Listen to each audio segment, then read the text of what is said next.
મારું નામ છે રાહુલભાઈ રામભાઈ જોરા, બામણાસા રહેવાસી છું, ખેડૂત છું ને અહીંયા રસ્તામાં વાડીએ જવા માટે બહુ મુશ્કેલી પડે છે ને જ્યારે નીકળીએ ત્યારે બહુ અત્યારે પાણી ઓછું છે થોડુંક, બાકી વધારે જ હોય પાણી ને ઢોરને ને માણસોને ને બધા નીકળવામાં બહુ તકલીફ પડે છે.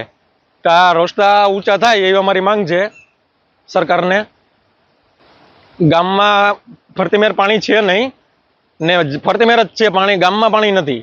એના માટે અમારે છે ને ગામમાં જવામાં મુશ્કેલી બહુ પડે છે. ગામમાંથી આવવામાં બહુ મુશ્કેલી પડે છે, બાકી વાડીએ જવાતું એમ નથી, ક્યાંય જવા એમ છે નહીં. એવી અમારી માંગ છે કે સરકાર રસ્તા આધેર કરે, એ અમારી નમ્ર વિનંતી.